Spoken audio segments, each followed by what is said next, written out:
necessários eram como chamas de... Shalom à tous et shalom mon frère Alexandre, comment vous allez? Shalom, je vais bien par la grâce de Dieu. Amen. Le Seigneur soit loué. Voilà, nous sommes là. Mon frère, je voudrais que nous puissions un peu parler au sujet de cet homme que les gens appellent fou, voilà, qui est en train d'évangéliser, qui est en train de parler du Seigneur, voilà, dans les rues.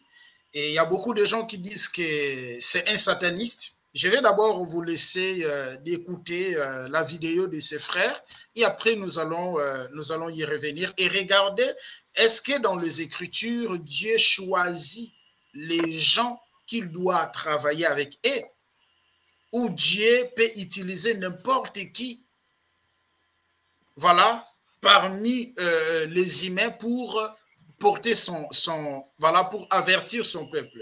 Nous allons d'abord écouter, après nous allons y revenir, frère. Merci. Chers frères et sœurs en Jésus-Christ, je vous salue tous dans le Seigneur.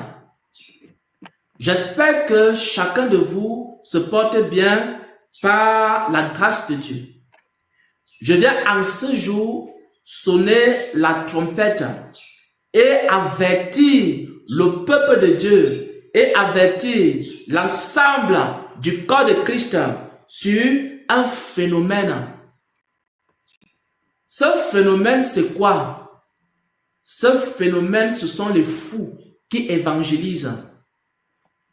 Ce phénomène, ce sont les fous qui prophétisent dans les rues. Ce phénomène, ce sont les fous qui se font passer pour des serviteurs de Dieu.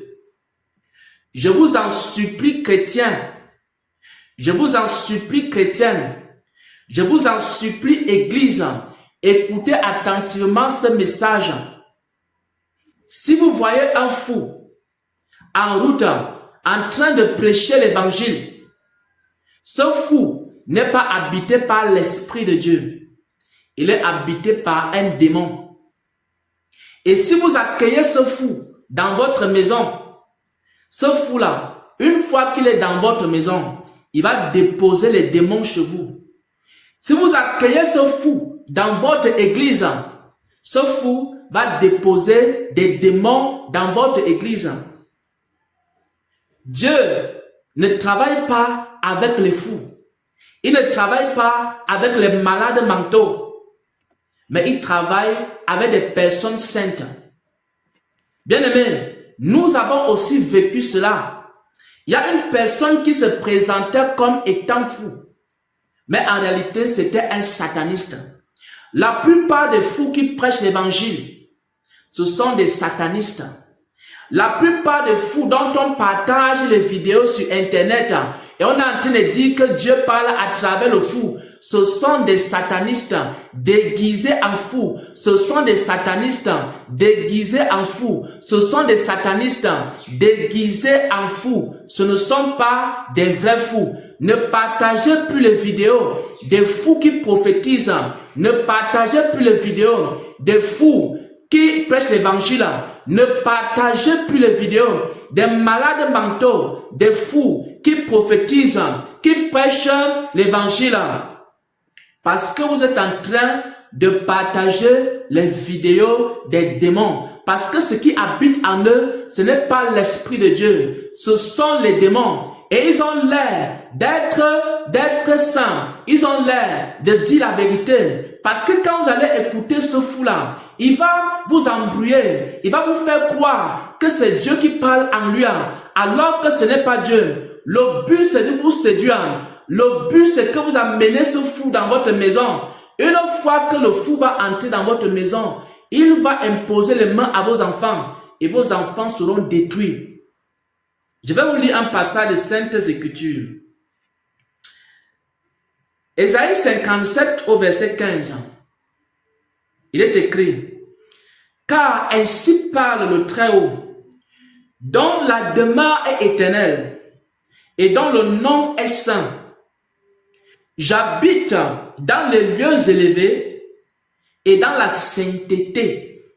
J'habite où? Dans les lieux élevés et dans la sainteté.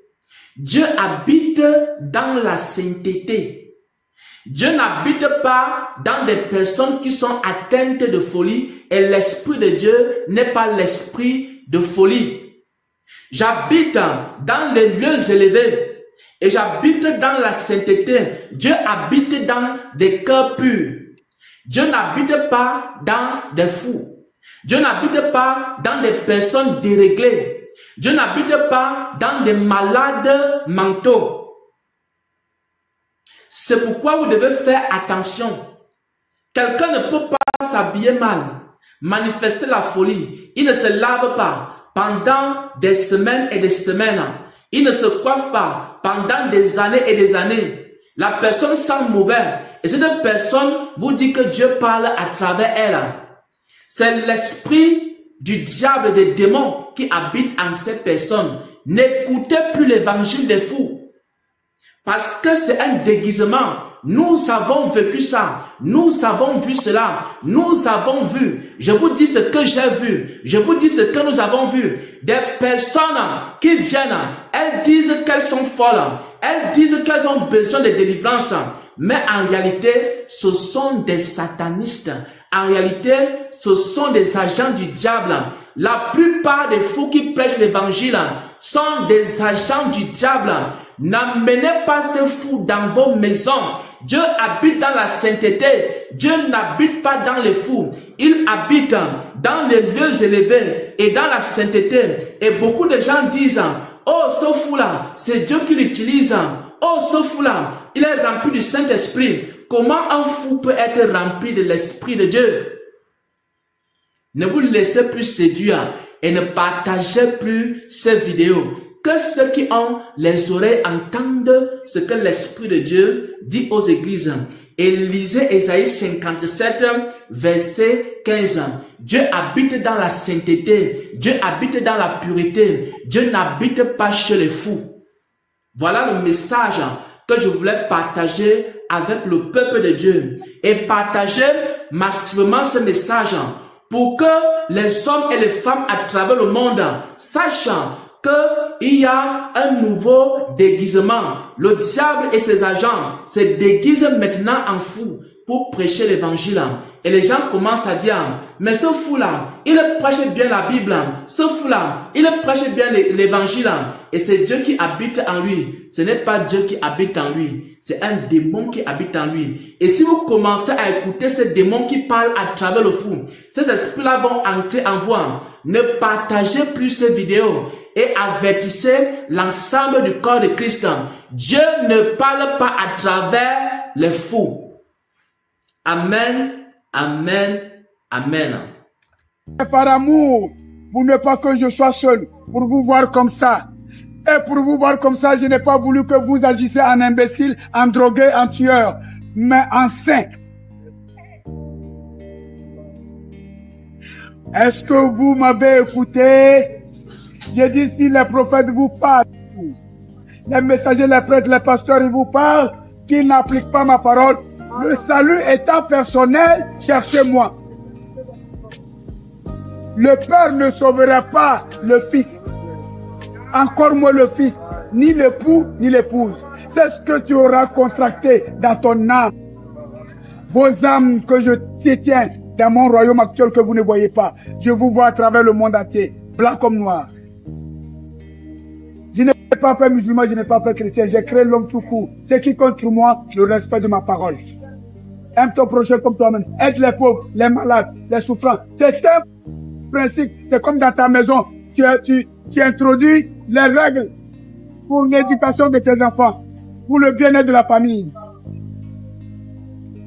J'ai introduit ce principe pour voir si vous me obéissez. Je vous accorde le Saint-Esprit que vous ne voyez pas. J'ai dit l'ouvrier mérite son salaire. Si tu as fait mon œuvre, souffre qu'on te dise que tu es fou et folle, que tu n'as pas maison, que tu n'as pas voiture, que tu n'as pas moto ni volant ni autre, que tu n'as pas de vêtements de rechange. Regardez un peu, quand j'étais venu comme Jésus-Christ, depuis Béthanie à Bethléem, Galilée, Golgotha, vous m'avez crucifié. Est-ce que vous m'avez vu avec des chaussures? Vous m'avez vu avec des vêtements de rechange? Vous m'avez vu dans une maison? Est-ce que vous m'avez vu me déplacer avec des voitures? Je faisais tout par le Saint-Esprit. Je guérissais, je soignais. Comment? Par le Saint-Esprit.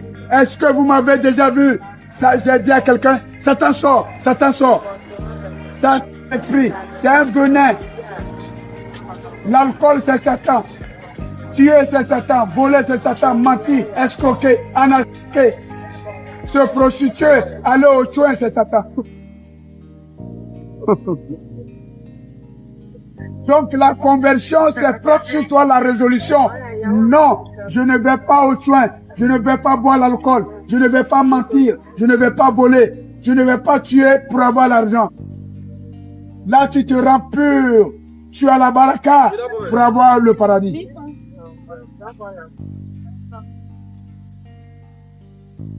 Parce que je vous ai laissé les prières. Tu ne peux pas dire. Voilà, frère. Donc, nous avons écouté ce que le frère a exposé. Selon lui, en lisant Ésaïe chapitre 57, le verset 15, où Dieu, il est Dieu pur, il est Dieu saint, le Saint-Esprit ne peut pas, voilà, se manifester dans le corps d'un fou, de celui qui est fou. Donc, Dieu ne peut pas travailler avec les fous. Mais avant que je puisse vous passer la parole, pourquoi j'ai voulu que nous puissions parler de cette vidéo? Parce que j'ai publié, je crois, des vidéos. Il y a une vidéo, vraiment, il dit des choses qui sont vraiment réelles, qui sont importantes aussi pour que les chrétiens aujourd'hui puissent se réveiller. Parce que ce n'est pas seulement le fait de dire que je vais à l'église, j'attends la venue du Seigneur, aussi longtemps qu'on vit d'une manière, voilà, qui déplaît le Seigneur, en fait. Et j'avais publié cette vidéo, il y a quelqu'un qui m'a envoyé, voilà, dans les commentaires, les liens, voilà, de cette vidéo, et j'ai regardé un frère qui dit non, n'écoutez pas les fous, n'écoutez pas les fous, n'écoutez pas les fous, quelque chose comme ça. Avant qu'on puisse compter, qu'on puisse avancer, je vais nous rencontrer un témoignage qui s'est produit dans ma propre vie. Vous savez, quand j'étais au pays, j'avais l'habitude, voilà, nous connaissons, nous, j'avais l'habitude de prier, d'aller prier dans des montagnes, et j'avais l'habitude de faire des retraites. Et voilà, nous étions dans une retraite, et les retraites, c'était, je crois, une semaine, quelque chose comme ça. Voilà, j'avais quitté la maison pour rester dans le lieu où on priait. Et comme j'ai travaillé, je sortais chaque jour 5 heures du matin pour aller travailler, en fait. Donc, on commençait la prière de minuit jusqu'à 5 heures du matin parce qu'il y a les gens qui devaient aller travailler. Et moi, je sortais 5 heures, 5h30 pour aller travailler. Un jour, je me suis, voilà, préparé, voilà, et je partais au travail. Et comme c'était un peu, il faut marcher, je crois, 10 minutes, 10 ou 15 minutes pour arriver à l'arrêt et prendre le bus et aller travailler. Et quand je marchais, au cours de route, je me suis croisé avec un fou. Parce qu'il y avait des chemins, normalement, on prenait. Il y avait des chemins qui nous dirigeaient vers l'arrêt pour prendre la bus. Et moi, je prenais l'autre chemin qui était un peu court. Et quand j'arrive là-bas pour prendre ces chemins-là que je prenais toujours, je me suis mis devant un fou. Et le fou-là commence de me dire, il m'appelait mon fils. Il m'appelait mon fils. Ne va pas dans ce chemin. Parce que là-bas, il y a les bandits. Dans ces chemins, il y a les bandits. Ne va pas dans ces chemins. Je dis, c'est un fou. Le matin, un fou me dit, ne va pas dans ces chemins. Et j'ai obéi à ce qu'il m'avait dit aussi. J'ai pris l'autre chemin. Je suis allé travailler. À mon retour, à l'heure même que moi je devais passer dans ce chemin-là, ils ont tué quelqu'un. Donc quand je suis venu, c'est là où on me rencontrait. Ah, on a tué quelqu'un dans ce chemin, on a tué quelqu'un. J'ai demandé quelle heure c'était le matin. Et je bénis le nom du Seigneur. Un fou m'a sauvé du danger. Mais si moi, j'avais pas l'écouté, peut-être c'est moi qui allais tomber dans ce piège. Donc c'est pour dire que Dieu utilise n'importe qui. C'est ça. Voilà, Dieu utilise n'importe qui. Ce que nous allons faire, c'est d'écouter ce qu'il dit. Écouter ce qu'il dit et faire attention. C'est ça. Faire attention parce que même Noé était un soulard aussi. Ouais. Les gens n'avaient pas écouté. Donc, écouter, ce n'est pas parce que tu dois lui suivre. Non. Il ne te dit pas de lui suivre, mais il te dit fais attention.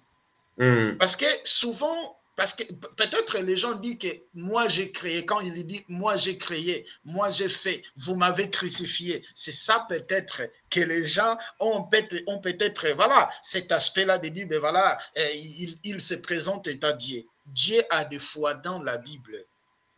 Il parle aux troisième personne, il parle aux deuxième personne, il parle aux première personne. Et quand Dieu parle aux première personne, il parle avec son autorité. Quand Dieu peut venir, le Saint-Esprit peut venir à moi, me pousser de parler. Je peux parler ou pas Dieu dit. Je peux parler, j'ai dit, parce que à l'instant là, ce n'est pas moi qui parle, c'est l'Esprit qui est en moi qui parle. Mais frère, je vous laisse, je crois que vous avez prévu aussi voilà, quelque chose sur ça, pendant que je suis en train de développer. Je vous laisse la parole. Merci. C'est un témoignage magnifique que tu viens de dire. Oui, effectivement, Dieu utilise qui il veut. Voilà, Dieu utilise qui il veut. Et ce n'est pas quelque chose que nous disons de nous-mêmes. Parce que selon la Bible a prouvé que Dieu utilise qui il veut. En fait, le problème des gens d'aujourd'hui, dans cette époque moderne, c'est quoi? Les gens, ils vont te juger sous l'apparence. C'est-à-dire, ils vont te juger en fonction de ton apparence. Exactement. Voilà. C'est ça le problème, en fait. Or, le Seigneur a dit dans Jean, chapitre 7, verset 24, « Ne jugez pas sur l'apparence, mais jugez d'un juste jugement. » Voilà. On ne doit pas juger les gens en fonction de leur apparence. Mais le problème dans cette époque moderne, la modernité a fait en sorte que les chrétiens de cette époque moderne te jugent sur ton apparence, en fonction de ton apparence. C'est-à-dire quand ils voient, par exemple, que tu as porté des habits déchirés, tu es dans la rue, tout ça, tu marches, tu as des cheveux un peu... voilà, tu comprends ce que je veux dire? Oui. Quand ils te voient dans ce genre d'apparence-là, automatiquement, ils vont avoir des mauvaises pensées sur toi en te disant, en se disant, oh non, lui là, Dieu ne peut pas l'utiliser. Regardez son apparence. Regardez, il porte des habits déchirés. Mais Jésus lui-même, là, la Bible dit dans Ésaïe 53 que son apparence n'avait rien pour nous plaire. Ah oui. Donc, faisons très attention. Ceux qui disent que Dieu ne peut pas utiliser un fou, entre guillemets, mais est-ce qu'ils ont lu la Bible? Hein? Quand j'écoutais la vidéo, l'homme là, il disait dans la vidéo que, ah, regardez son apparence, il porte des habits comme ça. Si quelqu'un porte des habits déchirés comme ça, sales dans la rue, Dieu ne peut pas l'utiliser. Il a dit ça, n'est-ce pas? Oui, il fait plusieurs jours sans se laver. Ce qu'il a dit là, mais qu'est-ce qu'on dira de Jean-Baptiste? Parce que dans Matthieu 3, à partir du verset 4, je lis rapidement. Jean-Baptiste, il est écrit dans Matthieu 3, à partir du verset 4, que Jean-Baptiste portait des vêtements, pardon, Jean-Baptiste portait un vêtement en poil de chameau. Et une ceinture de cuir autour de la taille. Vêtements en poil de chameau, là. En fait, à l'époque, en fait, quand tu les vois, ceux qui portent ça, quand tu les vois, en fait, c'est des gens de l'apparence. Ils ne sont pas attirants aux yeux du monde. Voilà, ils ne sont pas attirants aux yeux du monde.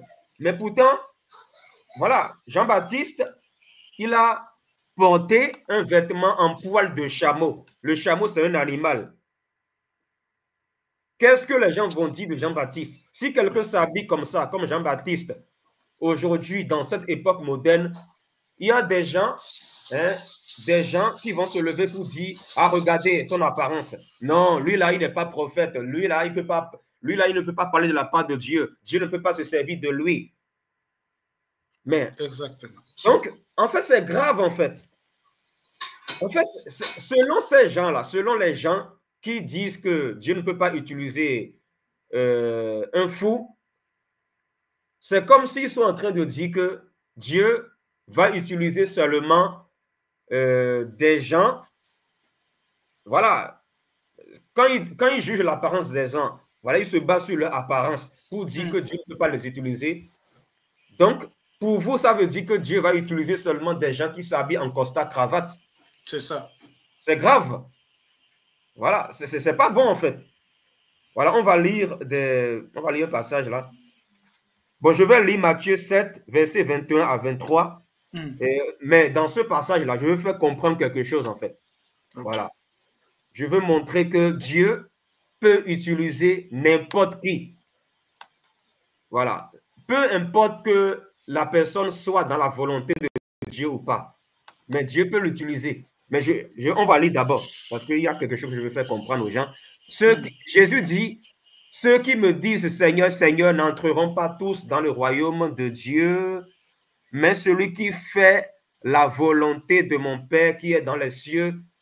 Plusieurs me diront ce jour-là, Seigneur, Seigneur, n'avons-nous pas prophétisé en ton nom?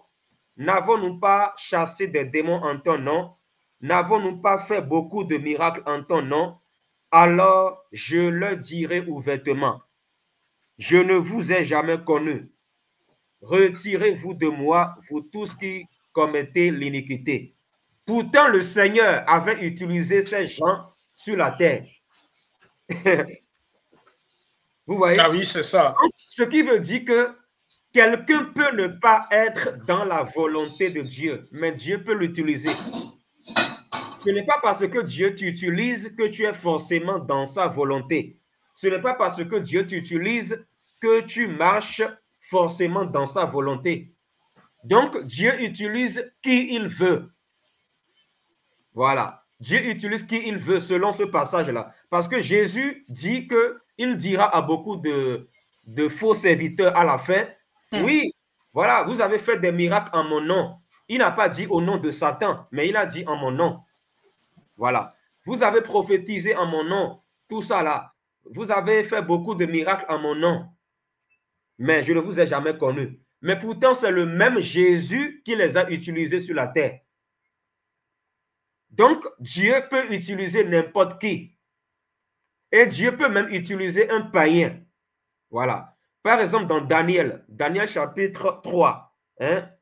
Oui. Daniel chapitre 3, chapitre 2 même.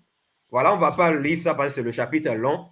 Oui. Voilà. Oui. Voilà, nous demandons à ceux qui nous écoutent de lire Daniel chapitre 2, Daniel chapitre 4, tout ça, Daniel chapitre 3.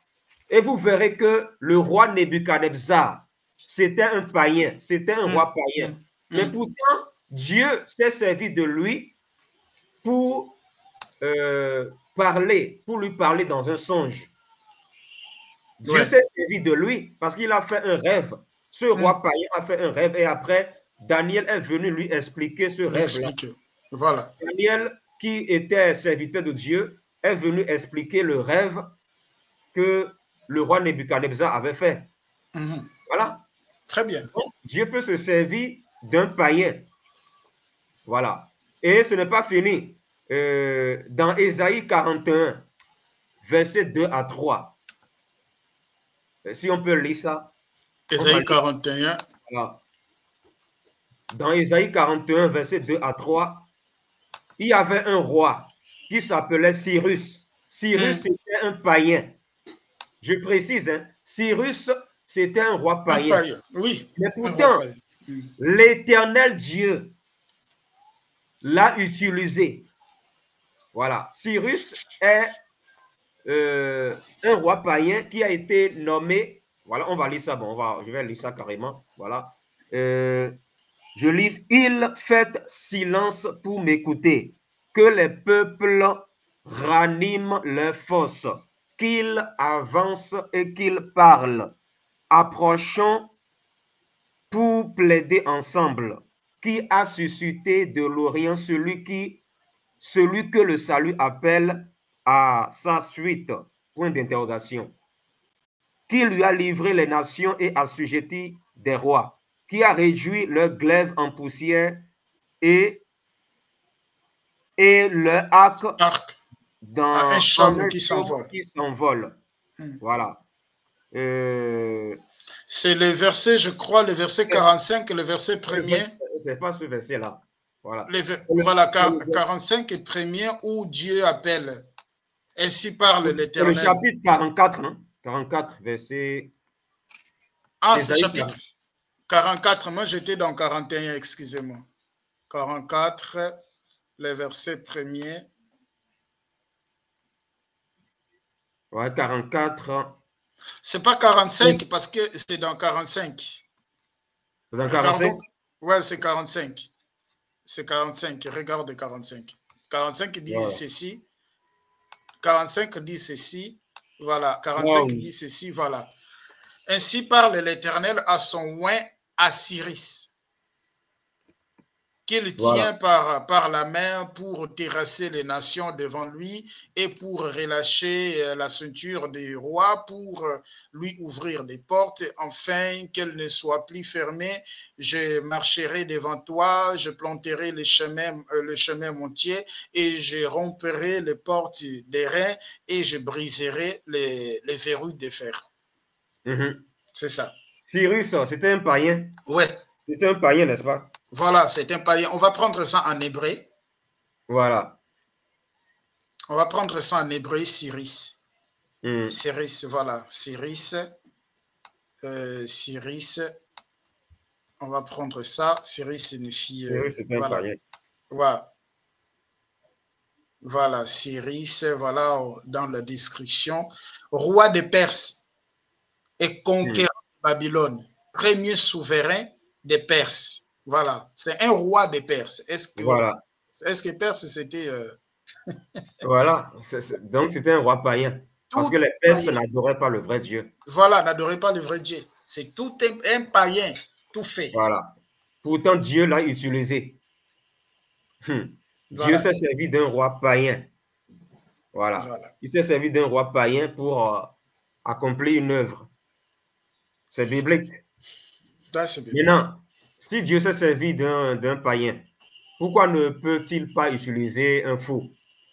Voilà. Il peut utiliser un fou. Dieu utilise qui il veut. Très bien. Voilà. C'est ça. Parce qu'il a dit... En fait, il y a les gens qui pensent qu'il faut être forcément saint d'abord avant que Dieu nous utilise. En fait, c'est faux. Oui, parce que c'est là où j'aimerais aussi souligner. Les gens pensent, c'est quoi en fait la sainteté? Lorsqu'il dit que Ésaïe chapitre 57, Ésaïe chapitre 57, c'est le verset 15. Ésaïe chapitre 57, le verset 15. Là. Oui. Parce que c'est ça qu'il a pris. Il a dit, car ainsi parle les Très-Hauts, dont la demeure est éternelle et dont le nom est saint.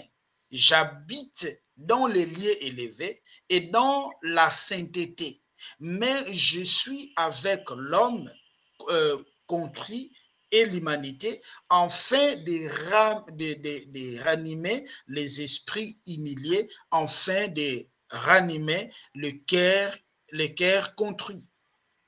Maintenant, quand il a dit là, il a vu que notre Dieu, c'est un Dieu saint, il habite dans la sainteté. Donc, Dieu ne peut pas habiter dans le corps d'un fou parce qu'il est sale, en fait.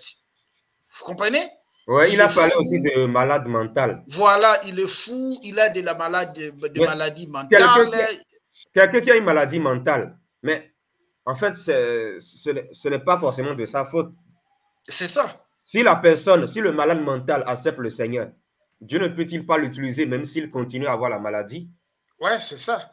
Dieu peut l'utiliser.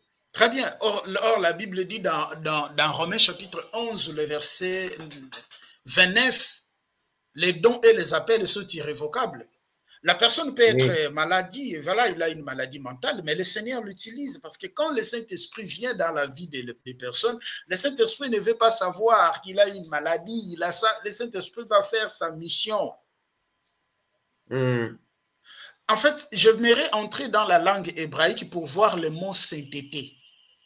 Le mot sainteté n'est pas, ça n'a rien à voir avec l'apparence physique de la personne.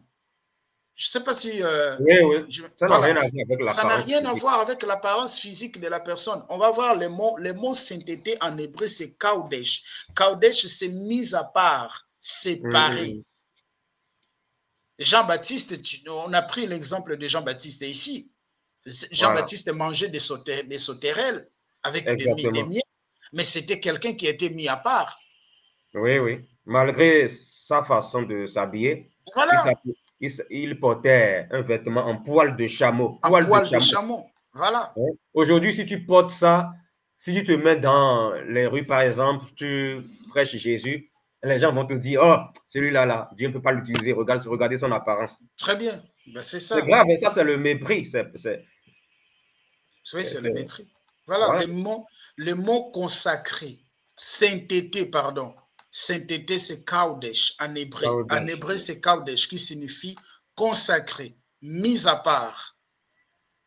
Oui. Ça ne veut pas dire l'apparence physique, non. Non, Dieu parce qu'il y a des personnes, voilà la preuve, dans beaucoup d'églises, beaucoup de pasteurs s'habillent très bien en costard, cravate et tout, et ils brillent extérieurement, mais quel évangile ils prêchent?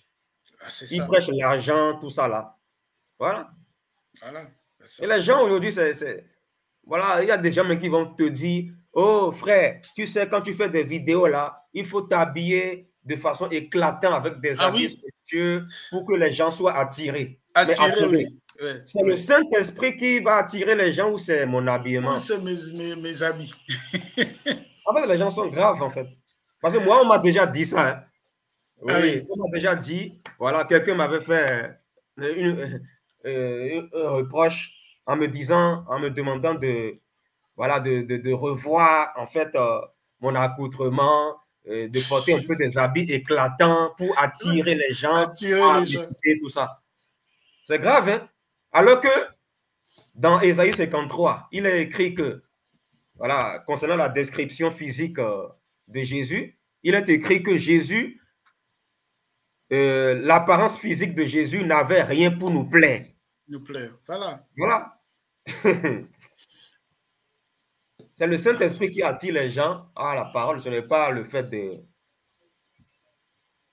de porter des habits éclatants. Éclatants, oui, c'est ça, frère. C'est ça. Donc, je pense que, voilà, c'est ça, c'est tout qu'on avait.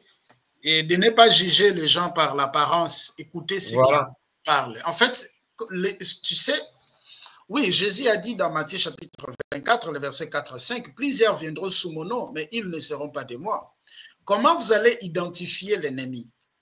C'est simple. Genèse chapitre 3, lorsque l'ennemi vient, il ajoute dans la parole.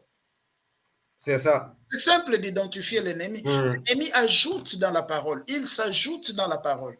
Ce que Dieu dit de ne pas faire, lui, il vous demande de le faire. Il vous demande de le faire. Donc, il vous demande de désobéir la parole. L'ennemi envoie les gens pas à l'obéissance. Parce qu'il ne peut pas obéir. Mais il envoie les gens à la désobéissance. C'est ça. Mais lorsque vous écoutez cet homme, moi j'ai eu le temps de l'écouter, lorsque vous écoutez cet homme, il n'envoie pas, voilà, il dit déjà non, arrêtez la prostitution, arrêtez ça, et arrêtez ça, les cigarettes, l'alcool, tout ça. Il a dit, j'ai donné la parole. C'est pas pour que vous commercialisez la parole, mais c'est de les donner gratuitement. C'est ça. peut-être comme il parle en première personne, c'est ça peut-être dit, mais voilà, non, Dieu a sa manière de travailler. Voilà. Si Donc, Dieu parle en quelqu'un, la personne peut employer je, mais pourtant c'est Dieu qui parle. c'est Dieu, voilà, c'est Dieu qui dit je dans cette personne-là. Voilà, je vais nous donner un exemple qui est biblique. Zacharie. Voilà, j'avais même pensé à ça. Voilà, Zacharie chapitre 12, le verset 10. Zacharie 12, le verset 10. Vous verrez que Dieu, il emploie j'ai, il emploie moi, il emploie... Et regardez. Alors, regardez. On dit, alors je reprendrai sur la maison de David et sur la maison de Jérusalem un esprit de grâce et de supplication, et ils tourneront les regards vers lui, celui qu'ils ont percé, et ils pleureront sur lui. Ça. Comme on pleure sur un fils unique, et ils pleureront amèrement sur lui, comme on pleure sur un premier-né. Donc Dieu lui-même en vous apprend à parler en j'ai, parler de moi, parler de lui. C'est comme s'il parlait d'une autre personne, mais c'est lui-même qui parle. C'est voilà. Ça, exactement. Ouais, c'est lui-même à des fois, même quand on dit faisons l'homme, selon notre image et notre ressemblance. Et c'est là où les gens tombent et disent c'est la Trinité. C'est quand on dit aussi, Dieu a dit dans Genèse chapitre 3, l'homme est devenu comme l'un de nous, empêchons-les. C'est là où je dis non, c'est la Trinité. Non, Dieu parle. Tantôt, il emploie j'ai, mais s'il est en train de parler de lui, tantôt il emploie des, tantôt il emploie lui, tantôt il emploie moi, mais il est en train de parler de lui-même. C'est ça. J'ai un exemple, est-ce que je retrouverai ces versets? Je crois que c'est dans Ésaïe 47, où on dit Dieu, l'Éternel parle à son Créateur. Je crois, est-ce que c'est le verset 10?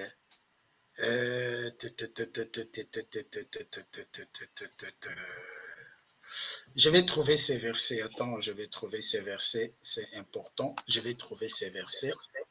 Je pense que c'est dans Ésaïe 45, 11. Et regardez ici. Hein. Ésaïe 45, 11. Mais là, ici, je suis entré un peu dans la divinité de Jésus. Allons-y. Ésaïe 45, 11. Ésaïe 45, 11. Écoutez, hein, écoutez très bien. On dit quoi ici? Ainsi parle l'Éternel, les saints d'Israël et son Créateur.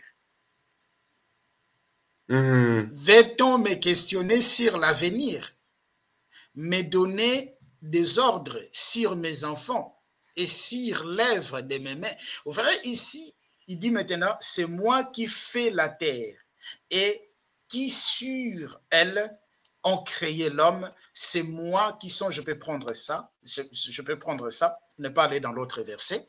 C'est moi qui ai fait la terre et qui sur elle ai créé l'homme. C'est moi, ce sont mes mains qui ont déployé les cieux et c'est moi qui ai dispersé toute leur armée. Donc Dieu dit ainsi parle l'Éternel qui est le Saint d'Israël et son Créateur. Mais est-ce que Dieu a été créé? Non. Voilà, personne n'a créé Dieu. Mais ça, en fait, ce sont des langages, la façon dont Dieu parle. Le Saint d'Israël est son créateur. Voilà, le Saint d'Israël est son créateur. D'Israël ou de Dieu. Des gens diront peut-être que c'est le créateur d'Israël. Voilà. Voilà. Ainsi parle les saints. Parce que le créateur d'Israël, il est le Saint d'Israël. Et son créateur. Et son créateur. Oui. Donc, c'est comme s'il y a les créateurs, il y a les saints d'Israël à part et les créateurs aussi à part. Mais c'est lui qui a créé. C'est le même être. C'est le même être. C'est la même personne qui a créé Israël et qui a créé toutes choses. C'est pour cela, pour nous faire comprendre qu'il ne parle pas d'une autre personne, il parlait de lui-même. Dans le verset 12, il va dire que c'est moi qui a fait la terre. C'est moi qui a créé l'homme. mais il dit et son créateur. Et c'est là où c'est pour cela, beaucoup de gens tombent dans Hébreux chapitre 1er, et voilà, où Dieu dit à son Dieu, voilà, Dieu dit à son fils. Dieu appelle son fils Dieu. Voilà, Dieu appelle son fils Dieu. C'est comme si, voilà, le fils est... En disant ton trône, ô Dieu. Voilà, voilà, en disant ton Dieu dit au fils, ô Dieu, ton trône. C'est ça, en fait. Ce sont des façons que Dieu parle, en fait. Parce qu'ici, il ne parlait pas à une autre personne. Il parlait de lui-même. Dans Hébreu aussi, il ne parlait pas d'une autre personne. Il parlait de lui-même. Mais il va employer, oh Dieu, ton trône. Voilà, quelque chose comme ça. Voilà, frère. Donc, il faut pas, voilà, juger les gens par l'apparence, mon frère. Je ne te connais pas, ben, je te salue. Que le Seigneur te bénisse. Et si tu regarderas cette vidéo,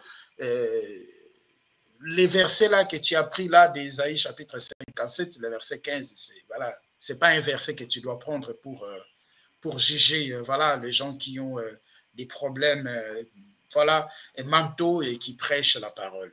Bon, il y a aussi les infiltrés, il y a aussi les gens qui peuvent infiltrer, voilà, s'infiltrer, voilà, c'est comme il a bien dit, mais ne juge pas l'homme par l'apparence. Parce que Dieu Dieu a pris les choses folles pour confondre la sagesse humaine. Paul en parle dans 1 Corinthiens chapitre 1er.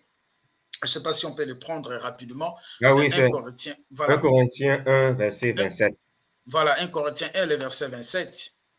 Verset 27. 1 Corinthiens 1, le verset 27. Voilà, il dit ceci, Paul va dire ceci ici. Mais Dieu a choisi les choses folles du monde pour confondre les sages. Dieu a choisi les choses faibles du monde pour confondre les fortes. Et Dieu a choisi les choses viles du monde et celles qu'on méprise, celles qui ne sont point, pour réduire à néant celles qui sont. Enfin, que ni chair ne se glorifie devant Dieu. Voilà. Les gens qui sont méprisés, c'est les gens que les gens appellent fous. Fous. Voilà, c'est eux qui sont méprisés. Voilà. Il y a des gens, quand tu portes même un t-shirt comme ça, là, comme j'ai porté là, quand tu portes ça pour prêcher, en fait, ils ne t'écoutent pas. Hein. Ben parce oui. que pour eux, il faut porter des vestes, costards, cravates. Voilà. Toi, tu n'as rien. Pour se être homme de Dieu. Voilà. Vraiment, ils n'ont rien compris. Voilà. Donc, on va conclure. Ben, on va pour nous terminer, frère. Ouais. On va pour nous terminer. Merci. Matthieu 7, verset 15, Jésus dit, méfiez-vous des prétendus prophètes. Ils viennent à vous en vêtements de brebis. C'est-à-dire, ces gens vont bien saper. Ils vont bien s'habiller. Et ça t'attire. Et ils vont prêcher des messages séduisants alors que ce n'est pas des hommes de Dieu. Voilà. Ils vont se faire passer pour hommes de Dieu, mais ce n'est pas des hommes de Dieu. Voilà. C'est ça. Donc c'est ça, mon frère. Merci beaucoup. Merci pour votre disponibilité. Dieu peut utiliser n'importe qui. Ah ouais, c'est ça. Merci et sois béni, mon frère. Nous sommes ensemble. Ouais, sois béni. Amen. Ok, merci. Likez la vidéo si elle vous plaît, et si vous êtes nouveau sur la chaîne, n'oubliez pas de vous abonner et d'activer la cloche de notification afin de ne rater aucune de nos vidéos.